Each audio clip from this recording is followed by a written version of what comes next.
Dia awalnya berharap rizki dari kanan, ternyata dari kiri gitu. Dia berharap dari kiri, ternyata dari kanan. Dan banyak di antara kita benar-benar terinspirasi dengan ayat ini dan menjadi salah satu benteng pertahanan ketika menghadapi hal-hal yang haram di depan mata atau ketika lagi malas beribadah. Ayat ini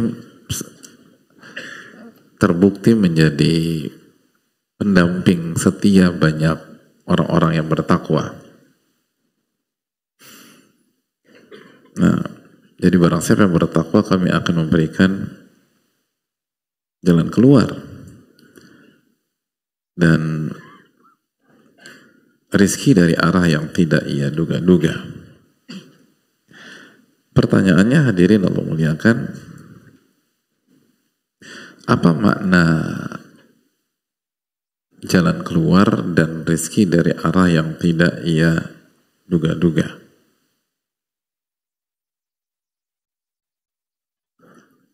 Mau dijawab?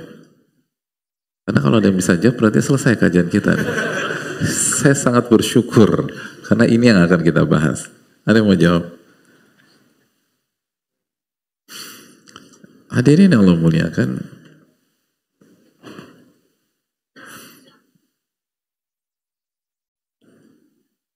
simpel ya, dikasih jalan keluar dan dikasih rezeki dari arah yang min haitsu la yahtasib.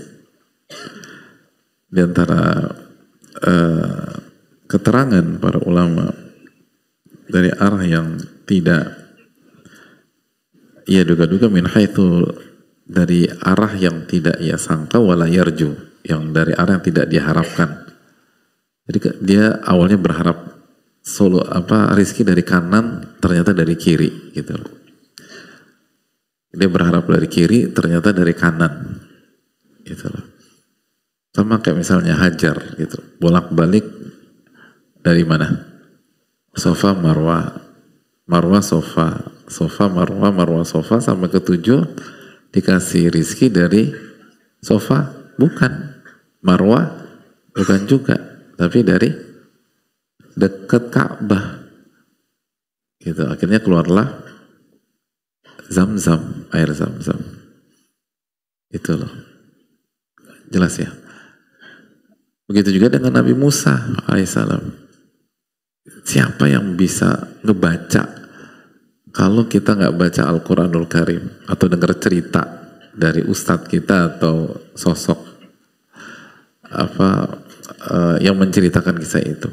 Nabi Musa lahir di tahun dimana anak laki-laki Bani Israel dibunuh hidup-hidup. Gitu loh. Yang mau bunuh siapa? Atas kebijakan siapa, hadirin? Kok bukan saya?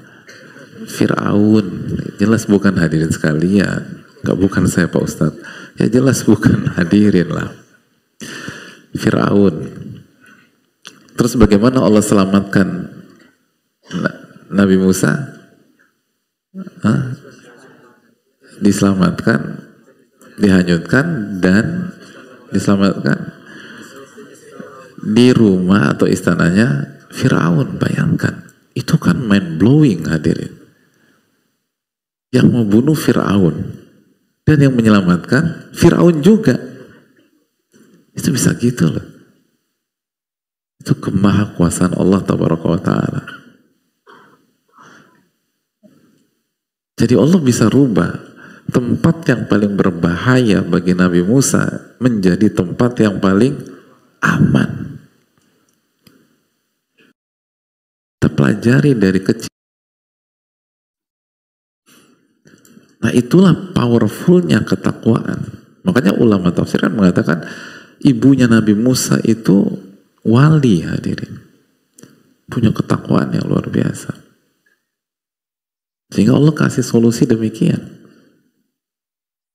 Dan akhirnya Nabi Musa tumbuh kurang gizi apa tidak? Enggak. Dapat ASI apa enggak? Siapa yang ASInya siapa? Kasih ibunya, bayangkan. Dilepas dan akhirnya ibunya yang kasih ASI. Itu ajaib, ajaib. Dan Rabb Allah yang mengatur itu semua adalah Rabb yang saya dan hadirin sembah. Rabbnya sama. Qul huwallahu ahad, itu poin. Sama. Dan sunnatullahnya nggak berubah, nggak berubah, masih sama. Wa yarzuqu min haitsu la yahtasib.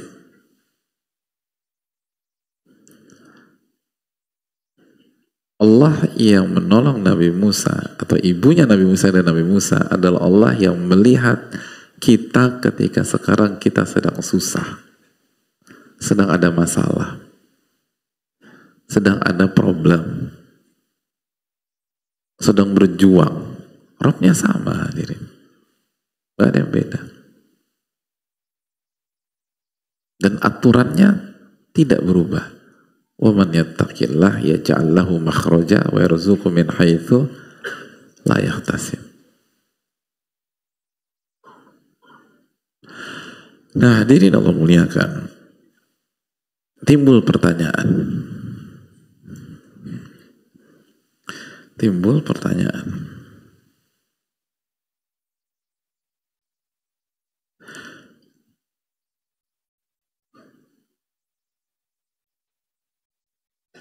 Apakah semua orang bertakwa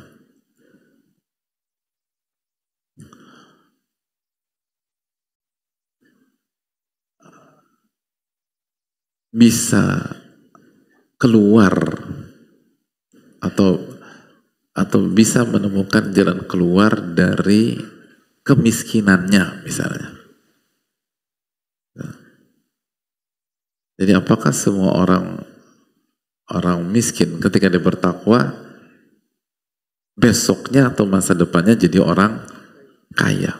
Karena Allah berfirman, ya ja'allahu makhraja, Allah akan berikan jalan keluar dan rizki dari arah yang tidak ia duga-duga. Pertanyaan yang lain, apakah setiap orang yang bertakwa dan masih jomblo dipastikan akan mendapatkan pasangannya sebelum dia meninggal? Kok mukanya sedih, hadirin? Gue jadi sedih ini. Pasti? Imam Nawawi rahimahullah punya istri? Syekhul Islam? Dan kenyataan di lapangan ada banyak orang wafat dalam kondisi sendiri, dan bukan karena mereka nggak mau nikah, memang takdir ke arah sana. Sedih hadirin, agak berat kayaknya hadirin menerima kenyataan ini.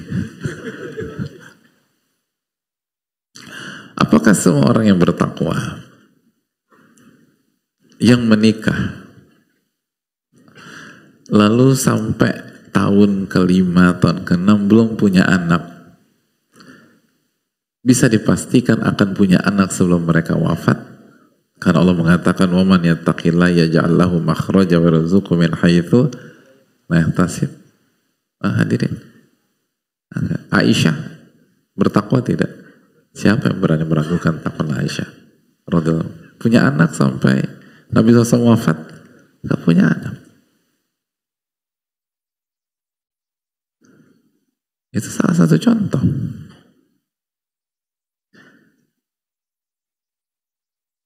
Jadi hadirin yang Allah muliakan, ini penting soalnya. Jadi apa makna ayat di atas? Karena banyak orang salah paham dan akhirnya menyalahkan. Katanya kalau kita hijrah, kita bertakwa, Allah akan ganti dengan yang lebih baik misalnya.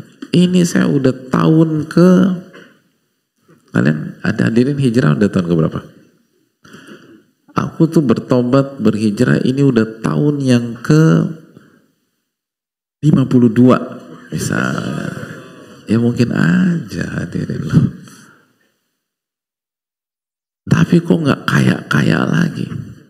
Terakhir aku kaya H-1 sebelum taubat. Bayangkan. Jadi 52 tahun yang lalu. Semenjak itu nggak kaya-kaya juga. Makanya marah-marah. Sebel, kesel. Nah ini yang perlu kita renungkan bersama-sama. Nah hadirin yang semoga Allah muliakan. Jadi apa gerangan makna dari وَمَنْ يَتَّقِ اللَّهَ يَجْعَلْ لَهُ مَخْرَجًا وَيَرْزُقْهُ مِنْ حَيْثُ لَا يَحْتَسِبُ.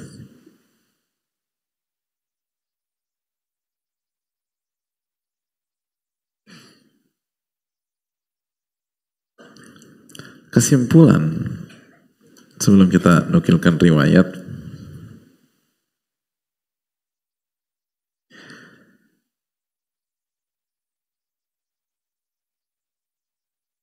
bahwa tidak setiap jalan keluar dan rizki itu artinya adalah jalan keluar dan rizki secara zahir. Itu yang dijelaskan sebagian. Dan tidak setiap rizki dan jalan keluar selalu dikaitkan dengan hal duniawi.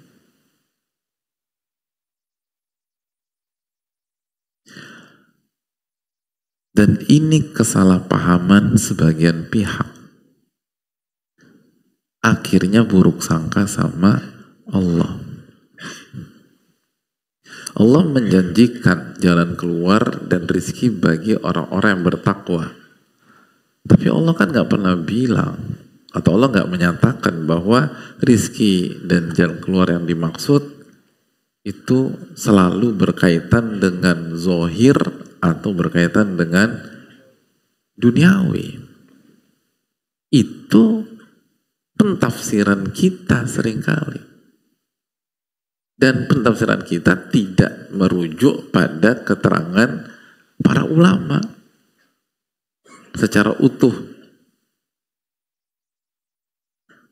Secara utuh.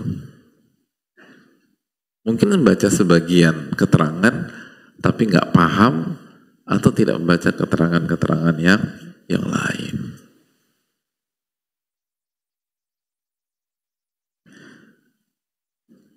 Nah itu yang harus kita renungkan hadirin.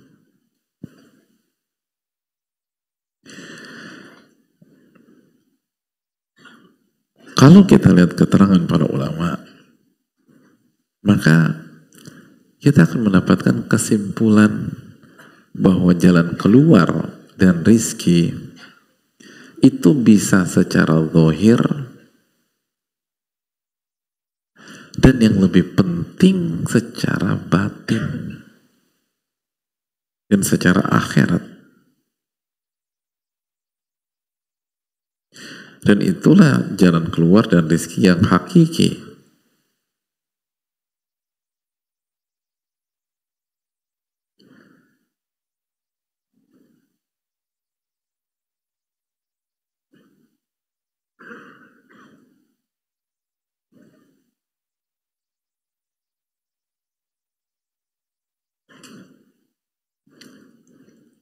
Dalam Durrul Manthur dibawakan keterangan Aisyah radhiyallahu taala anha.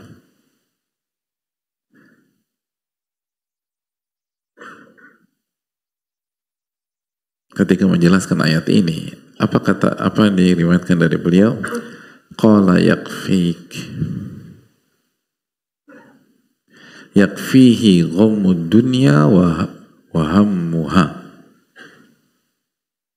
Barang siapa yang bertakwa, Allah akan berikan jalan keluar. Apa yang dimaksud jalan keluar?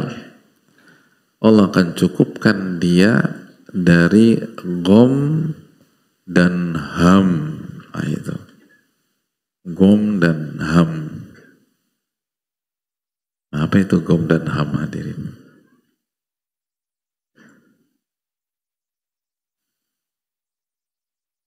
Apa? Ada yang tahu nggak gom dan ham? Silakan. Hah? Kegalauan dan kesedihan. Mana nih? Kegalauan dan kesedihan. Kok sambil ketawa-ketawa begitu? Kan agak unik ya beliau nih. Masih dapat. Al-Hafidh Ibnu Hajar menyampaikan bahwa al-ham itu yansha' anil fikri fima yatawaqqa' husuluhu mimma yata'adza bih. Ham adalah suatu rasa yang atau sesuatu kondisi yang lahir dari pikiran. Nah, ini pikiran nih. Fima yatawaqqa', yang diduga akan terjadi. Dan kalau terjadi, menyakitkan, mencederai, dan menyedihkan, dan hal yang negatif. Itu artinya ham.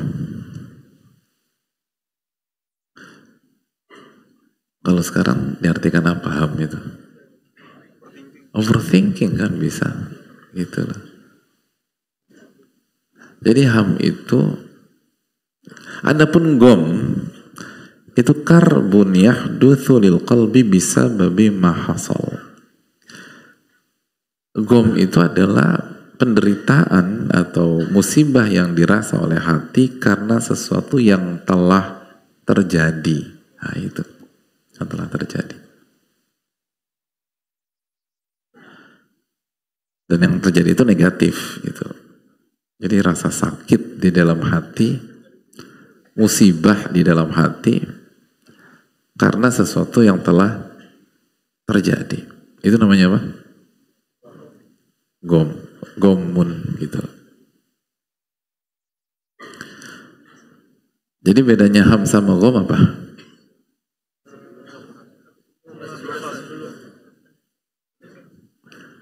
Qobliyah sama ba'diyah. Iya. Loh, bukan sholat sunnah. Qobliyah kan sebelum, ba'diyah itu sesudah, hadirin. Jadi kalau karena kejadian yang sudah terjadi apa? Gom. Kalau yang dikhawatirkan terjadi ham. Lalu mikir macam-macam segala macam itu ham. Itu kata Aisyah radhiyallahu. Kalau kita bertakwa, Allah akan jaga kita sehingga hati kita tidak tenggelam dalam kesedihan, tidak hancur karena sebuah hal buruk terjadi. Mungkin sedih, tapi ya sedih yang terukur dan bisa diobati. Ya, yang berlarut hancur segala enggak. Dan kalau kita bertakwa, kita nggak akan mikir macam-macam tentang apa yang akan terjadi. Nggak overthinking ke depan tuh gimana. Misalnya ekonomi kita atau bisnis kita lagi susah, semua prediksi itu tahun depan akan lebih buruk daripada kondisi tahun ini. Yang lain kepikiran, kita enggak. Gitu loh.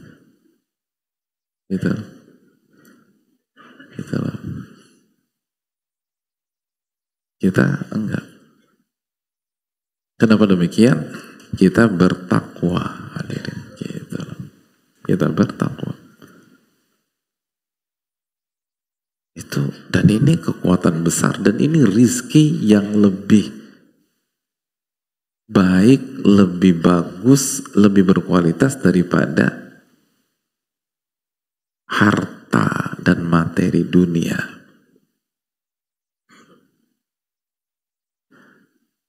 Gitu, hadirin. Ada banyak orang kaya itu mencari ketenangan yang seperti ini, dan mereka nggak dapatkan. Kenapa? Karena ini khusus bagi orang-orang yang bertakwa. Ini bukan tentang kaya atau miskin. Jadi solusinya, gue kaya nggak tenang, besok gue miskin aja deh. Kalaupun Anda miskin besok, tapi Anda nggak bertakwa, sama aja. Karena ini bukan kaya atau bisa hidup susah jadi orang miskin, besok mau jadi orang kaya pasti tenang. Enggak, hadirin. Ini bukan tentang si kaya dan si miskin, bukan. Nggak ada hubungannya. Ini tentang ketakwaan. Kalau kita bertakwa, Allah akan jaga hati kita. Sehingga kita tuh nggak hancur karena sebuah musibah. Kita nggak terpuruk karena sebuah musibah atau sebuah hal yang terjadi. Dan kita nggak mikir macam-macam ke depan yang hanya merusak diri dan jiwa kita. Jadi orang bertakwa nggak mikir, Pak Ustadz. Mikir, hadirin, tapi nggak berlebih-lebihan. Namanya juga overthinking. Ya mikir ya harus mikir lah.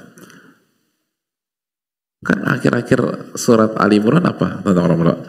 Alladzina yadhkuruna Allaha qiyaman wa qu'udan wa ala junubihim, terus wa yatafakkarun. Mikir itu loh. Tapi apa yang dipikirkan? Ketakutan masa depan enggak? Wa yatafakkaruna fi khalqis samawati wal ard. Mereka memikirkan penciptaan. Nah ini. Jadi mikirnya itu dikaitkan dengan zikir. Nah itu. Jadi orang bertakwa itu menjodohkan, mengawinkan antara zikir dan mikir. Nah ini. Sedangkan kita kebanyakan mikir, kurang zikir. Nah ini jadinya kayak hadirin. Gitu. Saya juga kalau melakukan hal tersebut. Itu. Kita kebanyakan mikir, kurang zikir. Nih zikirnya kurang. Akhirnya galau, anxiety, nanti gimana. Gitu loh. Gitu loh. Ini kalau begini terus uang saya habis, Pak Ustadz. Bingung dia. Emangnya uang Anda berapa? 200 juta. Ya masih lama, hadirin gitu loh. Kan masih bisa sedekah. Mana qasad shadaqatun minimal, sedekah itu nggak akan mengurangi harta. Itu tapi ketakutan. Dan itu terjadi, ada orang-orang tuh punya fulus 200 juta, itu takut mikir gitu. Temennya cuman punya duit 200.000, sama-sama 200, nolnya doang yang beda. Jadi khilaf dalam masalah nol gitu loh. Tenang hidup itulah, 200.000 tenang. Bisa begitu, itu kejadian nyata real, dan orang-orang yang punya pengalaman hidup ngerti itu. Kalau kesedihan, ketenangan tentang masalah nol, harusnya kan 200 juta yang bahagia. Dan kalau intinya tentang nol, kalau yang 200 juta anxiety, atau ya 200 juta itu ketakut-takutan, terpuruk, gak tenang, yang 200.000 mati, hadirin. Mati. Jauh banget bedanya. Mati itu orang, serangan jantung, stroke. Tapi ternyata nggak demikian.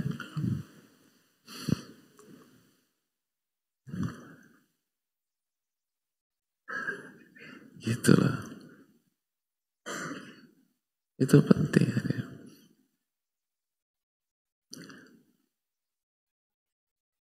Jadi itu poinnya. Tenang gitu loh, hadirin. Udah maghrib, hadirin. Berapa? Oke. Kita lanjutkan di pertemuan yang di ba'da maghrib insyaallah ta'ala. Semoga Allah memberikan taufik. Assalamualaikum warahmatullahi wabarakatuh.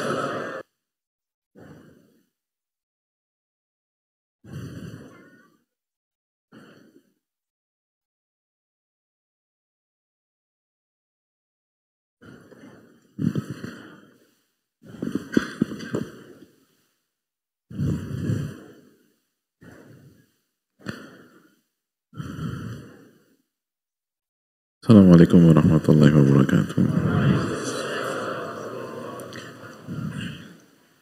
Bismillahirrahmanirrahim.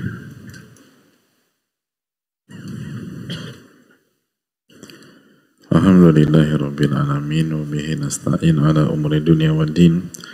Wassalatu wassalamu ala asyrafil anbiya wal mursalin wa ala alihi wa sahbihi wa man sara ala nahjihi bi ihsanin ila yaumil wa ba'd. Allahumma inna nas'aluka ilman nafi'a wa na'udzubika min ilmin la yanfa'. Hadirin Allah muliakan,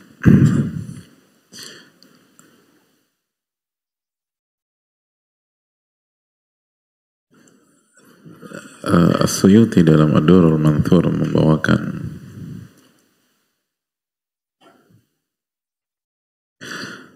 apa yang ditulis oleh Aisyah radhiyallahu ta'ala anha dan membawakan dalam konteks ayat ini ya.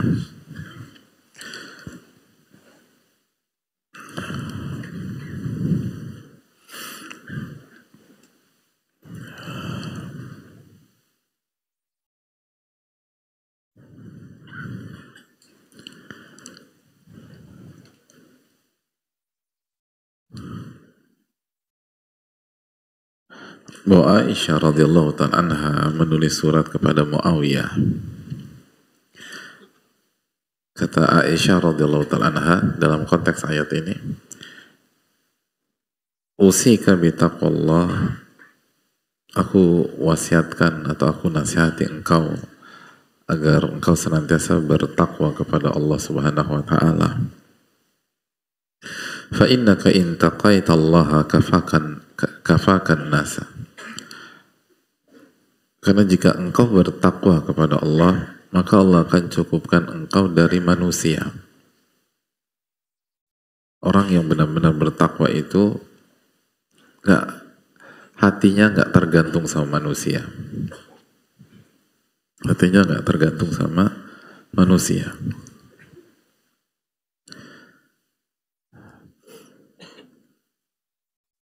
Dan sebaliknya, wa in ittaqaitan nas, dan kalau sebaliknya engkau takut sama manusia sehingga engkau nggak bertakwa kepada Allah, maka mereka tidak akan bisa mencukupkan engkau dari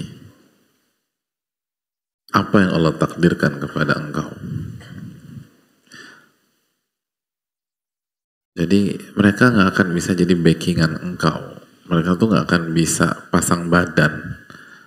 Mereka nggak akan bisa ngejagain kalau Allah Subhanahu wa ta'ala memberikan sesuatu kepada Anda. Sekali lagi dalam riwayat ini kembali ulama menjelaskan bahwa jalan keluar itu dan rezeki itu nggak harus hal-hal zohir atau materi.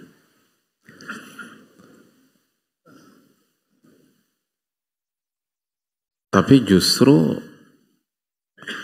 di antara jalan keluar hidup dan rizki yang sangat mahal adalah ketika hati bergantung sama Allah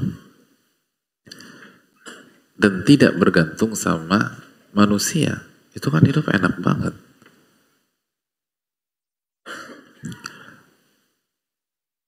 Sehingga kita hidup itu walaupun nggak kaya, punya independensi, kita punya kemerdekaan. Kenapa? Karena kita nggak tergantung sama A, nggak tergantung sama B, nggak tergantung sama C. Kenapa demikian? Kita yakin Allah akan cukupkan kita, gitu. Tapi bukan tidak respect sama manusia, kita respect sama orang, kita tidak meremehkan, tapi nggak tergantung aja sama mereka.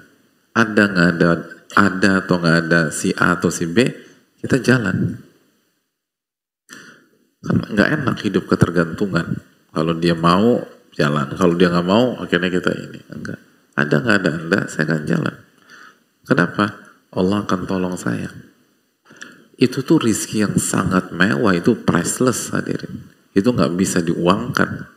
punya mentalitas seperti itu, punya mentalitas menghargai manusia, respect sama manusia, baik sama manusia, tapi di waktu yang sama nggak tergantung sama mereka dan merasa cukup dengan Allah Subhanahu wa Ta'ala. Itu kan enak banget kalau di antara hadirin sudah mencoba hidup seperti itu atau melihat orang seperti itu salah satu seenak-enaknya hidup. Orang tuh easy going gitu loh, kemana-mana simple, gampang, gak ribet, gak ketergantungan. Dan sebaliknya nggak enak jadi orang kalau kita ikut, kalau dia ikut, kalau dia nggak ikut kayaknya gue nggak ikut deh, nggak enak tuh hidup kayak begitu. Gue akan kerjain kalau si A kerja, kalau enggak. Padahal ini masalah besar, ini pahala. Kan demikian. Kalau ada dia tenang kita, karena dia expert, dia jago dan seterusnya. Tapi kalau dia nggak ada, deg-degan, kan nggak enak hidupku tergantung. Dan sampai kapan dia bisa dampingin kita? Tapi kalau ada nggak ada dia, kita tetap, ya jelas kita makhluk sosial, itu nggak diragukan. Makhluk sosial pasti secara teknis butuh dengan orang, tapi hati itu enggak gitu. Hati itu terpaut kepada Allah Subhanahu wa Ta'ala. Nah inilah salah satu bentuk kalau kita benar-benar bisa bertakwa. Contoh ya, kalau kita aktualisasikan dengan konteks kajian kita, kalau kita sebagai penuntut ilmu benar-benar bisa bertakwa, kita akan menjadi orang yang sangat independen setelah kita ngaji. Kita nggak akan tergantung sama orang tua. Kita nggak, dalam tanda kutip ya, dalam dalam konotasi negatif loh. Kita akan hidup ya, kita nggak akan tergantung sama mertua gitu loh. Aku alhamdulillah nggak tergantung sama orang tua, tapi mertua Pak Ustadz, alhamdulillah. Kok alhamdulillah itu loh. Alhamdulillah ala kulli hal. Jadi sekali lagi enggak. Jadi kita belajar tuh ada dampaknya, ada perubahan gitu loh. Kita tuh nggak jadi benalu gitu loh. Dan hidup tuh nyaman banget kayak begitu. Dan coba tanya ke orang-orang yang udah punya pola demikian, gimana dia menikmati hidup. Itu sangat nikmat. Sangat nikmat. Dan itu yang diajarkan oleh, atau yang disampaikan Aisyah kepada Muawiyah radhiyallahu ta'ala anhuma. Dan sebaliknya kalau hidup Anda takut sama manusia, mereka tuh nggak bisa jadi backup Anda di hadapan Allah, nggak bisa. Kan ittabaru alladzina tubi'u minal ladzina taba'u wara'ul adzab, ketika para pemimpin atau orang-orang yang diikuti, influencer segala macam berlepas diri di hadapan orang-orang yang mengikuti mereka, followers mereka, ketika di hadapan dengan azab Allah Subhanahu wa taala, nggak bisa. Jadi sekali lagi hadirin yang Allah muliakan, hidup tuh nikmat tuh demikian, tenang, nyaman. Dan lagi-lagi ini menunjukkan rizki dan jalan keluar tidak harus materi atau tidak harus hal-hal yang zahir. Kita ambil satu contoh lagi, keterangan dari Masruq rahimahullah ta'ala. Al-Imam Masruq dalam tafsir At-Tabari, beliau menyampaikan ya ja'allahu makhraja, itu artinya ya'lam anna Allah in sya'a mana'ah wa in sya'a a'tah. Kalau kita bertakwa, Allah akan kasih jalan keluar. Apa itu jalan keluar? Lihat, mind blowing hadirin. Kata beliau, jalan keluar itu diantara maknanya Allah kasih kita pengetahuan dan keyakinan bahwa apa yang Allah kehendaki itu yang akan terjadi. Jika Allah berkehendak, Allah akan tahan, dan jika Allah berkehendak, Allah akan berikan. Itu jalan keluar. Beda banget ya dari apa yang selama ini kita pikirkan. Jadi bisa jadi jalan keluarnya kita mentok terus ketika mengerjakan sesuatu. Itu tadi kita tuh pengen kaya, tapi mentok terus gitu loh, nggak kaya-kaya. Sampai pada saat itu kita sadar bahwa jadi orang kaya itu Itu bukan keputusan kita semata. Wa ma tasyauna illa ayyasha Allahu rabbul alamin. Dalam surat apa tuh? Hah? Takwir. Hah? Kenapa tuh begini? Hah? Apa? Oh, bukan antum. Bukan. Tapi benar jawabannya. Tapi bukan antum. Dan antum dapat mana hadiah? Karena udah jujur. Loh bener. Saat saya pikir beliau tadi yang jawab. Tiba-tiba pas saya ngeliat beliau langsung, bukan saya Pak Ustaz. Gitu. Jawabnya benar, bukan saya. Ini Masya Allah, ini penting kita ini. Loh kok dikasih lagi? Kan tuh kasih siapa? Oh iya udah dapat 2. Dia yang jawab, antum dapat jujur. Ini jujur tuh mahal. Gitu. Loh dikasih semua ya. Gitu. Menarik ini lah. Oh jujur tuh mahal ada. Dikasih mahal. Kan gitu ya. Dapat jam tangan mewah, ini punya tuh, bukan saya kan jarang punya orang kayak begitu, padahal ini jam tuh 200 juta, 500 juta, enggak bukan saya, bener, demi Allah bukan punya saya gitu, itu mahal lah, itu mentalitas bagus, alhamdulillah. Tadi saya mana lagi? Oh ya, Allah berfirman dalam surat At-Takwir ayat terakhir, wa ma tasyauna illa ayyashallah, apapun yang kalian inginkan enggak akan bisa kecuali dikehendaki oleh Allah. Jadi memahami bahwa sesuatu nggak akan terjadi kecuali apa yang dikehendaki Allah. Itu jalan keluar dalam hidup. Jalan keluar. Jalan keluar dan rizki dalam kehidupan dunia dan akhirat. Kenapa? Kita tuh jadi tenang. Kita tuh jadi nyaman. Dan kita nggak frustasi kalau nggak berhasil. Kita nggak menyalahkan orang lain ketika kita gagal, padahal kita udah berusaha. Atau bahkan kita nggak akan terlalu menyalahkan orang lain, walaupun secara kasat mata dia menjegal kita jelas-jelas. Tapi kita nggak tertarik nyalain dia. Kenapa demikian? Tadi bacaan kita setelah sholat apa? Allahumma la mani alima a'taita wala mu'tiya lima mana'ta. Betul dia menjegal kita, tapi kalau Allah tidak kehendaki, gak mungkin dia berhasil. Gak mungkin.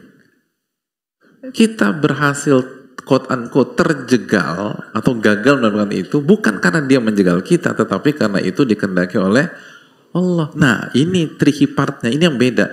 Kalau fokus kita ke dia, maka arahnya itu suasana negatif. Karena dia, kenapa dia jegal kita? Hasad sama kita misalnya. Kenapa dia jegal kita? Kenapa dia fitnah kita? Atau kenapa dia omongin kita segala macam? Atau dia berusaha menjegal secara fisik? Karena dia hasad sama kita misalnya. Atau benci sama kita. Atau misalnya marah sama kita dan seterusnya. Maka wajar kalau akhirnya atmosfernya negatif. Tapi kalau kita meyakini bahwa yang membuat kita tidak berhasil, padahal kita udah berusaha, adalah ketetapan Allah. Kan Allah gak ada sifat hasad, gak ada sifat itu semua. Allah membuat itu tidak berhasil. Kenapa? Karena Allah Ar-Rahman Ar-Rahim kepada kita. Allah Maha Pengasih lagi Maha Penyayang. Allah tahu kalau kita dapat mungkin short term itu bagus, jangka pendek itu bagus, tapi jangka panjang rusak kita di situ. Makanya di-cut, dicegah dari awal. Tenang kita. Kenapa? Karena yang mengatakan tidak adalah Al-Rahman Ar-Rahim Al-Muhsin. Itu. Kenapa kita marah? Karena kita berpikir bahwa yang menjegal kita adalah hasid, orang yang hasad. Kesel kita. Emang salah gua apa? Sampai lo jegal. Tapi ketika kita coba merenung lebih jauh dan meresapi bahwa ini itu bukan dia, tapi Allah Subhanahu wa Ta'ala yang mentakdirkan tidak bagi kita. Beda, itu perasaan 180 derajat beda. Beda. Kita megang segelas susu. Pas mau diminum, tiba-tiba ada orang tampar telapak tangan kita, begitu jatuh susunya. Enaknya tuh orang kita apain? Kesel ya, ini orang apa nih? Ini hasad nih, atau dia benci sama kita. Tapi begitu kita kaget, terus kita lihat ternyata yang begini tangan kita orang yang paling baik di Jabotabek. Gitu. Gitu. Dapat award orang terbaik di Jabotabek tahun ini misalnya.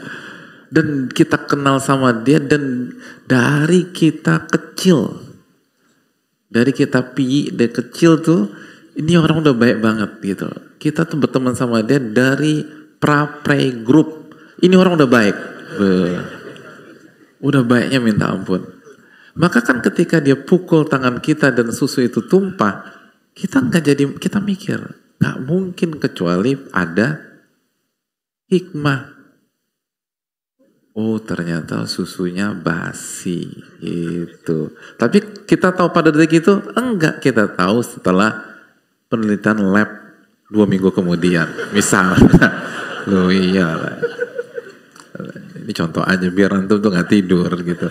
Tapi kan begitu, kan kenyataan hidup tuh begitu. Kita tuh pikir hari ini tuh kita gagal, ini buruk. Ternyata setahun kemudian sadar, oh ternyata tahun lalu tuh gue gagal tuh baik buat gue. 5 tahun yang lalu waktu Allah buat saya gagal, ternyata itulah turning point, itu titik balik atau titik tolak saya. Kan selalu begitu hadirin. Itu beda. Jadi sama-sama gagal, sama-sama nggak jadi orang kaya, sama-sama misal nggak jadi nikah. Loh, kok sedih lagi kalau bicara pernikahan. Tapi kan dalam loh gitu loh. Hadirin udah incer seorang wanita gitu. Tapi karena kelamaan ngelamar, nggak dilamar-lamar nih. Cewek. Kebanyakan curhat kita. Ternyata yang kita curhati ngelamar, diterima. Oh, panjang urusannya itu. Oh, itu panjang. Tapi kan selama nggak dilamar aman gitu loh. Kalau dilamar baru nggak boleh kan secara fikih. Tapi kalau Anda nggak lamar-lamar ya udah dilamar. Tapi kalau kita yakin tuh pas ya ini bukan dia yang menyabotase, tapi emang saya bukan jodoh dia gitu. Karena kalau saya jodoh dia, mau dia lamar pun gak akan berhasil. Tapi ketika lamarannya berhasil lalu nikah, ya udah berarti memang takdir saya bukan berjodoh dengan dia. Siapa yang menetapkan itu? Allah. Kalau kita fokus ke si penikung di tikungan terakhir ini, oh dendam kesumat kita, sampai di Arafah kita doain dia. Gitu. Kan begitu, tapi ketika fokus kita bukan ke dia, fokus kita bahwa wa ma tasyauna illa ayyasha'allahu rabbul alamin. Kalian tuh gak akan bisa mewujudkan sesuatu kecuali dikehendaki oleh Allah. Berarti ini intinya dikehendak Allah. Oh berarti ini Allah yang mengkehendaki. Siapa Allah? Allah Al-Muhsin, yang maha baik. Gitu. Allah Al-Hakim, yang paling tahu hikmah. Kita nggak ngerti deh. Allah Al-Alim, Al-Khabir, yang paling tahu apa yang terbaik buat kita dan paling tahu masa depan kita. Oh itu nih, ini wanita mungkin nggak baik buat saya untuk masa depan saya. Tapi jangan salah paham. Nanti seringkali kita tuh suudzon. Oh saya nggak jadi nikah sama itu akhwat. Ternyata berarti kesimpulannya akhwat itu nggak baik. Gitu. Loh salah lagi. Gini loh hadirin, nggak semua orang baik kalau disatukan itu sama dengan baik kuadrat gitu, enggak. Kan begitu. Zaid bin Harithah radhiyallahu baik apa enggak? Ya Allah itu baiknya baik udah hadirin. Kesayangannya Nabi SAW. Zainab itu baik apa enggak? Baik. Tapi ketika disatukan nggak bisa. Itulah, itu. Jadi jangan suudzon sama akhwat. Itulah. Apalagi alhamdulillah yang telah menyelamatkan saya dari wanita yang penampilannya baik tapi hatinya kotor. Loh kok Anda kok jadi judging orang gitu kan, Anda nggak tahu. Nggak, ini saya yakin karena saya dipalingkan dari dia Pak Ustadz. Bukan berarti ketika kita dipalingkan dari dia wanita yang buruk, bukan. Tapi sesama orang baik itu belum tentu cocok kan gitu loh. Dan kita banyak lah. Ada banyak orang tuh kalau bisnis berantakan kita sama dia. Jadi kita berteman aja deh gitu loh. Begitu kita masuk ke lebih jauh bisnis, nggak cocok kita sama dia. Jadi manusia tuh kan kata Nabi SAW ka ibili mi'ah. Seperti 100 onta. Susah nyari yang cocok gitu manusia. Jadi sekali lagi jamaah sekalian Allah muliakan. Ternyata itu tadi. Makanya ini pentingnya kita baca keterangan para ulama tuh itu.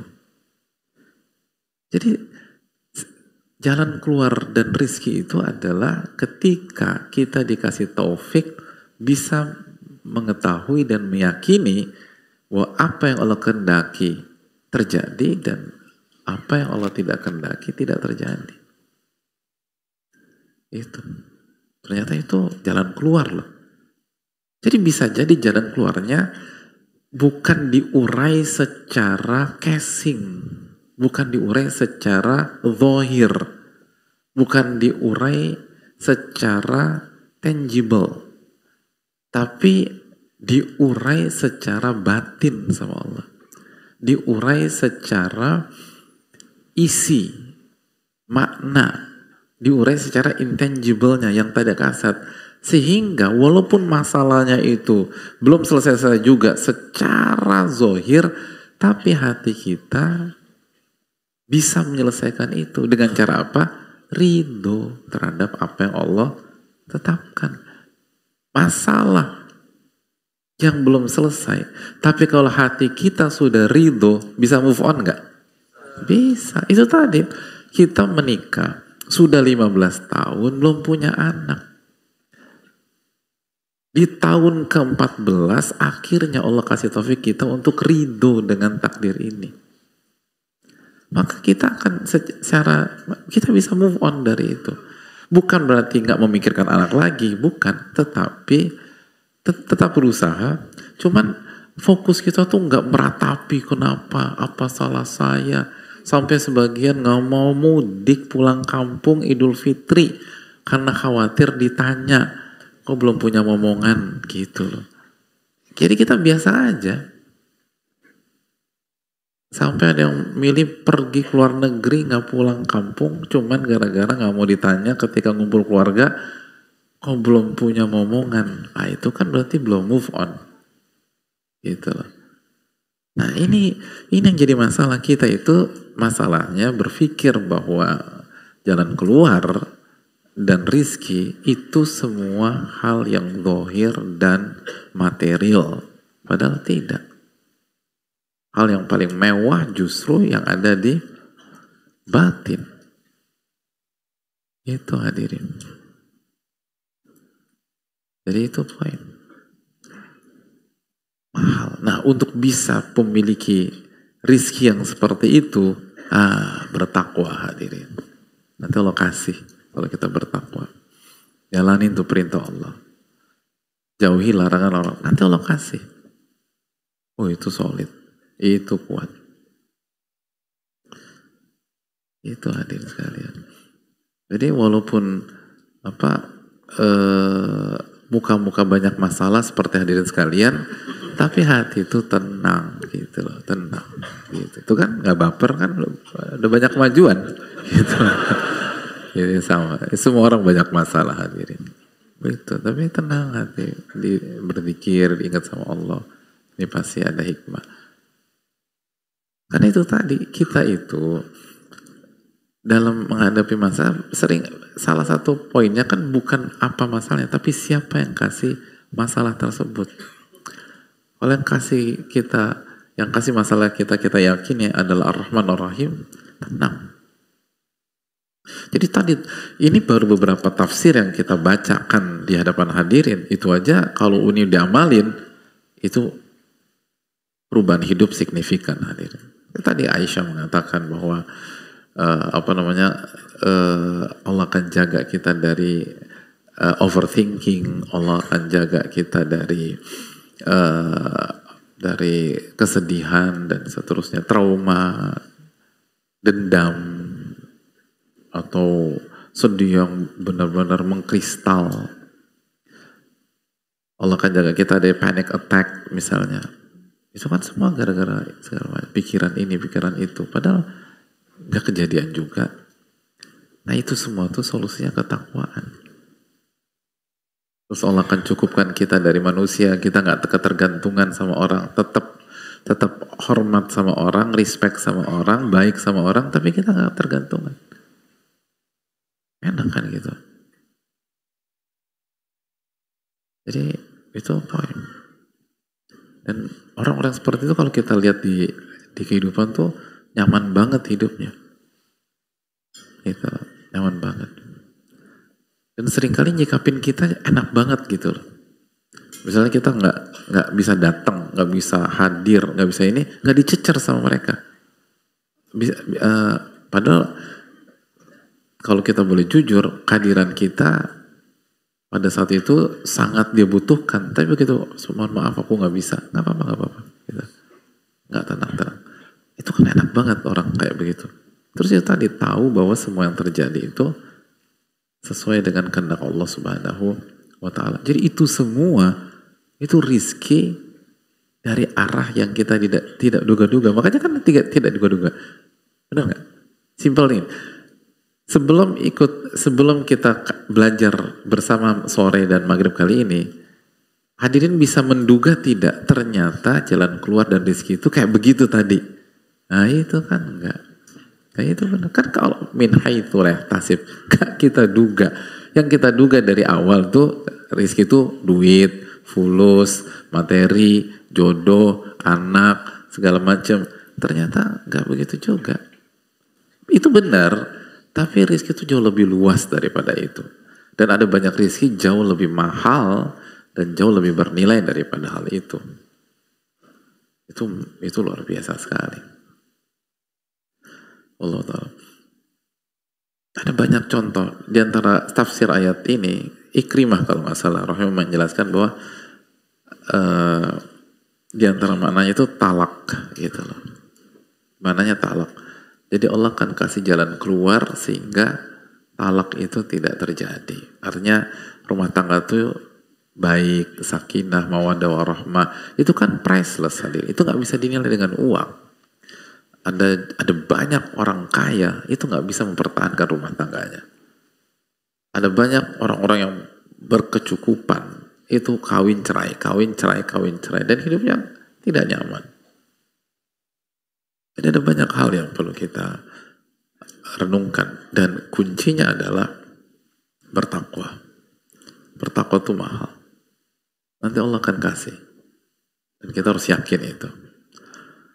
Allah Ta'ala misal ini bisa disampaikan. Kita buka sesi tanya jawab. Wassalamualaikum ala nabiyina Muhammad wa ala alihi wa sahbihi ajma'in. Syukran.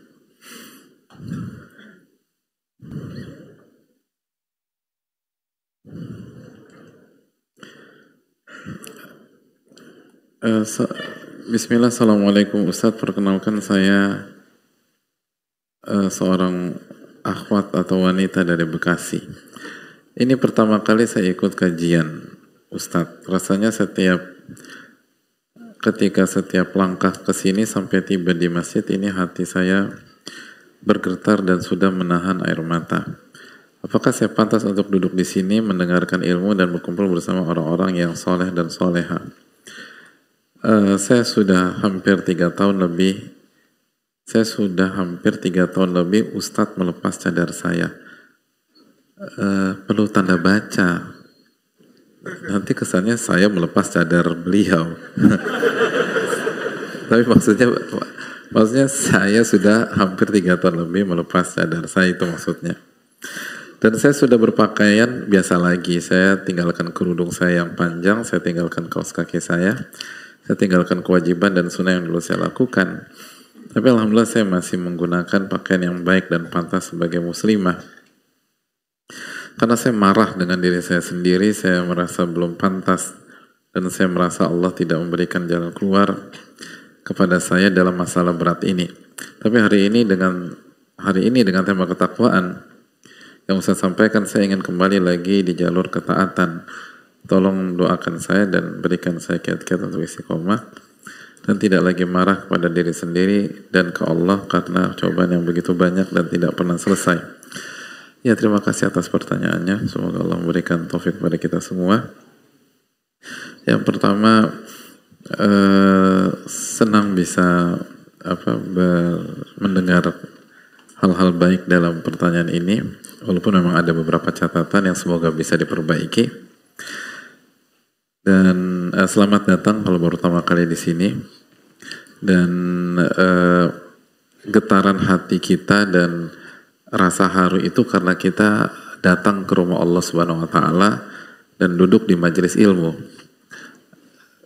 Itu poinnya, bukan spesifik karena yang ngisi Muhammad Nuzul Dzikri atau yang hadirin sekalian, kan nggak demikian.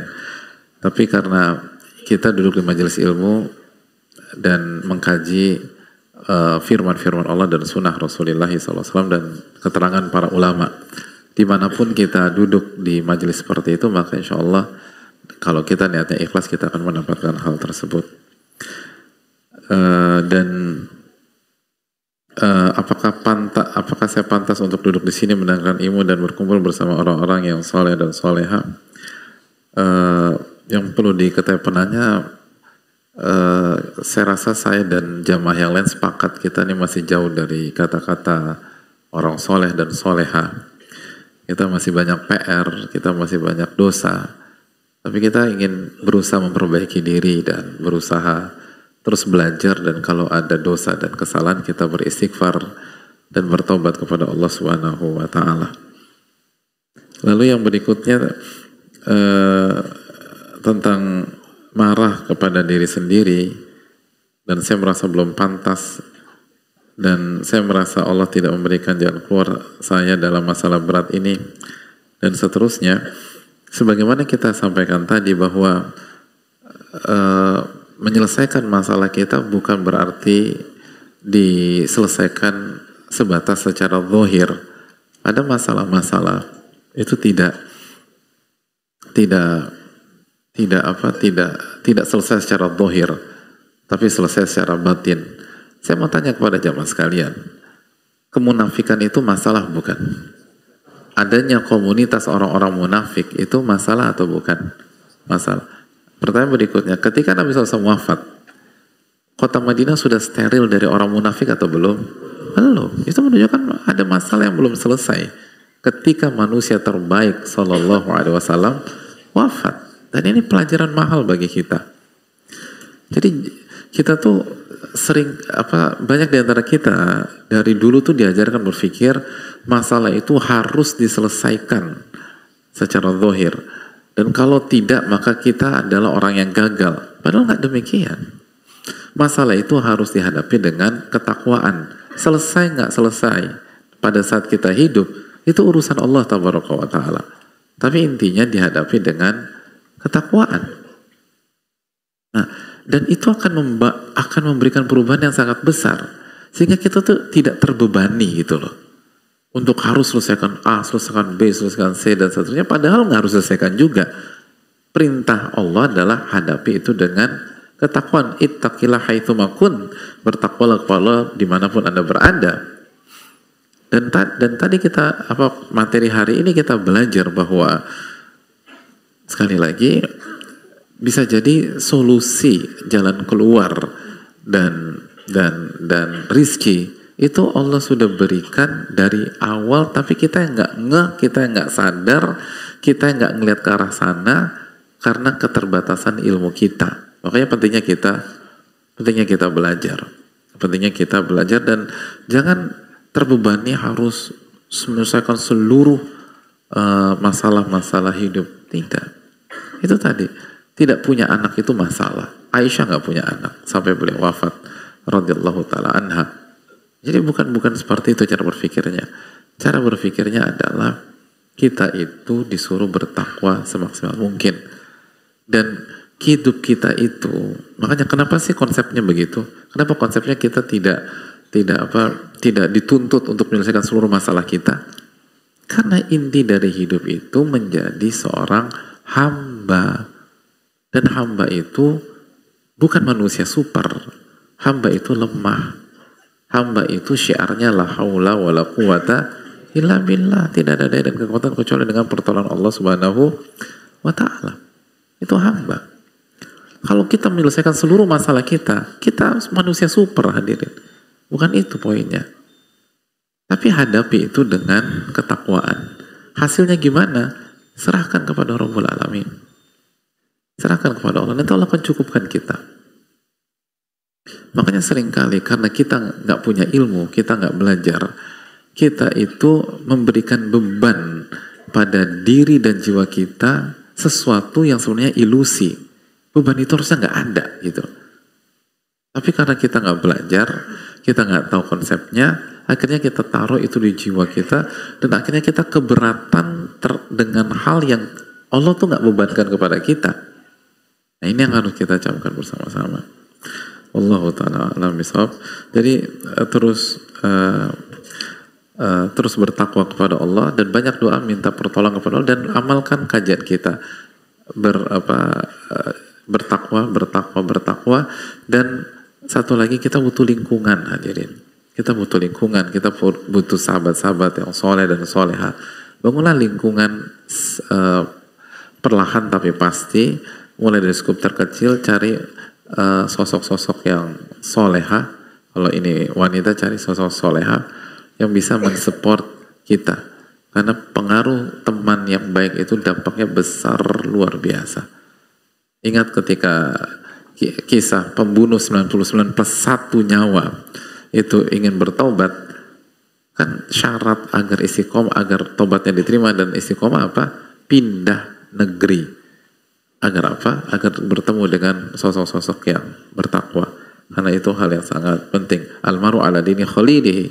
Seseorang itu di atas agama sahabatnya. Allah ta'ala bisawab.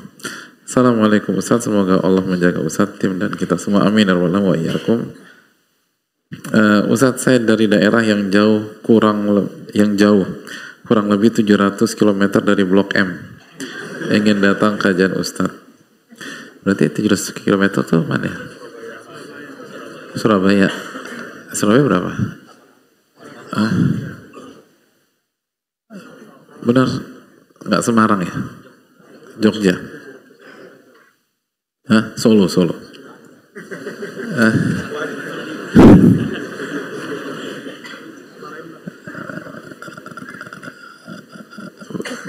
Berapa?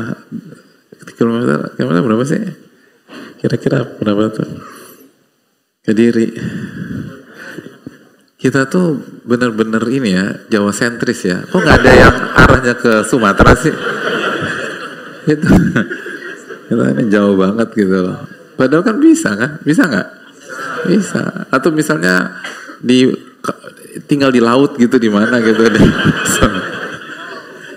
Karena depan, tapi memang kita tuh begitu dari Jakarta selalu secara umum kita arahnya ke Jawa. Gak apa-apa. Tapi ya itulah menarik ya. Kita tuh begitu. Itu menunjukkan kita tuh seringkali tuh melihat sesuatu tidak 360 derajat gitu. Dan itu kelemahan manusia. Bukan kesalahan, itu kelemahan. Dan itu kan pelajaran bagi kita untuk terus minta pertolongan kepada Allah Subhanahu wa ta'ala. Ustadz, ana ingin minta Ustadz berikan ana nasihat sebagai seorang ayah yang sedang menasihati anaknya. Syukuran Ustadz, semoga ana bisa jumpa dengan Ustadz. Amin. Makom seorang ayah menasihati anaknya itu makom yang tinggi lah hadirin, dan saya rasa saya nggak di makom itu, karena makom seorang ayah menasihati anaknya itu makom keikhlasan gitu loh. Ada banyak di antara kita dinasihati oleh ayah atau ibunya beberapa puluh tahun yang lalu dan kita masih ingat, padahal ayah kita bukan public speaker, ayah kita bukan orator, ayah kita bukan seorang profesor atau apapun. Tapi karena nasihat ayah itu nasihat yang penuh nuansa keikhlasan. Dan seringkali kita lupa nasihat dari pakar A, pakar B, pakar C, Profesor A, Profesor B, dan seterusnya. Bukan karena mereka tidak ikhlas, tapi makom ayah itu beda lah. Makom ayah itu selalu beda. Oleh karena itu, saya rasa saya nggak di level itu, tapi idan sansahaka fansahlahu, ketika ada yang minta nasihat dan kita bisa kita nasihati. Dan kita ingatkan bahwa ini salah satu kultur para ulama dari masa lalu sampai sekarang, yaitu melakukan rihlah fi talabil ilm, melakukan safar atau perjalanan jauh untuk melakukan untuk duduk di majelis atau untuk belajar. Itu yang dilakukan oleh para ulama kita, itu dilakukan Imam Syafi'i dan lain-lain. Itu yang dilakukan oleh Yahya bin Yahya Al-Laythi ke Imam Malik dan lain sebagainya. Itu yang dilakukan Masruq dan lain sebagainya. Jadi berbahagialah karena yang dilakukan oleh penanya adalah kulturnya orang-orang soleh, kulturnya para wali dari zaman dulu, dan kulturnya orang-orang yang berilmu. Lalu yang kedua, sebagaimana kita semangat melakukan perjalanan ke Jakarta untuk belajar, jangan lupakan majelis ilmu yang ada di daerah kita. Jangan lupakan majelis ilmu yang ada di lingkungan kita. Gitu. Karena kita juga butuh lingkungan yang kondusif untuk keistiqomahan kita. Dan biasanya lingkungan sangat berkaitan dengan lokasi di mana kita tinggal. Jadi dua-duanya coba digabungkan. Kita juga fokus di lingkungan kita dan kita melakukan safar dan duduk di majelis ilmu guru-guru kita. Jadi itu yang perlu, dan tidak harus ke majelis ini penanya, atau kita bisa duduk di majelis-majelis guru-guru kita yang lain yang lebih berilmu dan lebih baik tentu saja. Itu yang perlu kita camkan. Jadi, dan jaga keikhlasan, karena ini prestasi dan syaitan akan bermain dan membuat kita tuh kayak merasa hebat, luar biasa. Ya ini luar biasa, makanya menjaga keikhlasannya harus lebih ekstra. Dan sekali lagi jangan lupa bahwa selama kita dalam perjalanan menuntut ilmu, maka kita di jalan Allah Subhanahu wa Ta'ala. Dan bersyukurlah dan bergembiralah, karena itu hal yang sangat sangat mewah, dan nggak banyak orang yang bisa melakukan hal itu pada saat ini. Dan itu yang harus kita syukuri. Dan semoga Allah memberikan taufik, dan ini menunjukkan intas tukila isduka. Jika kita jujur ingin belajar, insya Allah sampai. Jadi kalau kita jujur, insya Allah sampai. Mungkin itu.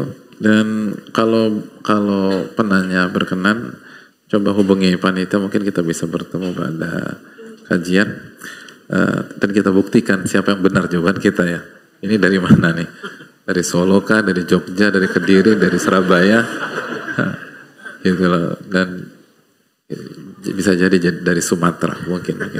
Terima kasih, jazakallahu khairan. Semoga Allah terima amal ibadah kita, dan semoga kita selalu dapat jalan keluar dan rizki dari Allah SWT dari arah yang kita tidak duga. Dan semoga kajian kita hari ini atau keterangan ulama kepada saya dan hadirin sekalian termasuk rizki Allah yang kita nggak duga sebelumnya.